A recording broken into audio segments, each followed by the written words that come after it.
नेताजी आखिर अपनी ही पार्टी पर सवाल क्यों उठा रहे हैं? क्या नेताजी को इससे आने वाले विधानसभा चुनाव में कोई फायदा होने जा रहा है, या नेताजी का मन एक बार फिर से बदल गया है और वो दूसरे दल की तरफ बढ़ने जा रहे हैं? मैं बात हरक सिंह रावत की कर रहा हूं, लेकिन पूरी बात मैं आपको बताऊं उससे पहले आप सभी से आग्रह है कि इस चैनल को अगर आपने अभी तक सब्सक्राइब नहीं किया है तो इस चैनल को सब्सक्राइब आप जरूर कर लीजिए। नमस्कार, मैं हूं मनमोहन भट्ट। आज हम बात कर रहे हैं हरक सिंह रावत के उस बयान की जिसमें उन्होंने अपनी सरकार पर एक बार फिर से इनडायरेक्टली हमला किया है। हरक सिंह रावत ने कहा है कि काम करना विधानसभा चुनाव में जीत की गारंटी नहीं है। अब हरक सिंह ने यह बयान क्यों दिया है, इसके कुछ मायने हो सकते हैं। इसका पहला मायना तो यह है कि बीजेपी सरकार को अपनी उपलब्धियां गिनाने के लिए कुछ है ही नहीं। 5 वर्षों में उन्होंने क्या क्या काम किए हैं, इसका जवाब जब जनता उनसे पूछने जा रही है तो उनके पास बताने को कुछ है नहीं, इसलिए वो खुद ही इस तरीके के बयान देने लगे हैं।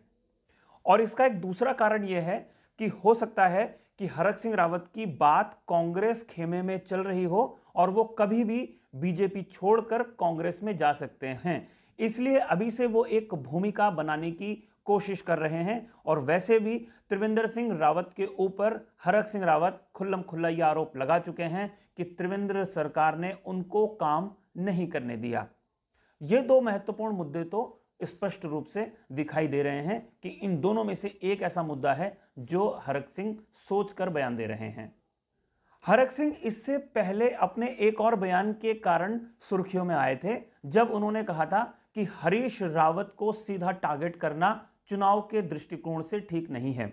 उन्होंने कहा था कि अगर विपक्ष पर लगातार हमला किया जाता है या विपक्ष के किसी नेता को बार बार टारगेट किया जाता है तो विपक्ष के नेता का प्रभाव उससे बढ़ जाता है। उन्होंने साथ में यह भी कहा था कि अगर उनके हाथ में कमान होती या उनकी सोच पर बीजेपी चुनाव लड़ रही होती तो कभी हरीश रावत पर वो हमला नहीं करते या हरीश रावत को वो कभी टारगेट नहीं करते। इस बयान के बाद भी एक बार ये सवाल उठने लगे थे कि आखिर हरीश रावत से हरक सिंह रावत की इतनी हमदर्दी अचानक से कैसे हो गई, जबकि कुछ महीने पहले तक हरीश रावत और हरक सिंह रावत एक दूसरे को देख नहीं पा रहे थे। वास्तव में हरीश रावत थोड़े सॉफ्ट पड़ गए हैं और हरक सिंह रावत भी अब सॉफ्ट होने की कोशिश कर रहे हैं, ताकि अगर उनकी बात कांग्रेस में चले तो हरीश रावत उनको अंदर आने का रास्ता दें। बीजेपी के एक और बड़े नेता हैं, हालांकि कांग्रेस सरकार में वो मुख्यमंत्री थे, विजय बहुगुणा। विजय बहुगुणा ने कहा था कि 60 पार का जो नारा बीजेपी ने दिया है वो अति उत्साह में दिया गया नारा है, लेकिन किसी भी सूरत में बीजेपी बहुमत के साथ सरकार बनाएगी। तो इन बयानों को बहुत आसानी से समझा जा सकता है कि बीजेपी शायद उतने कंफर्टेबल स्थिति में नहीं है जितना कि उनके बड़े नेता दावा करते हैं या दिखावा करते हैं।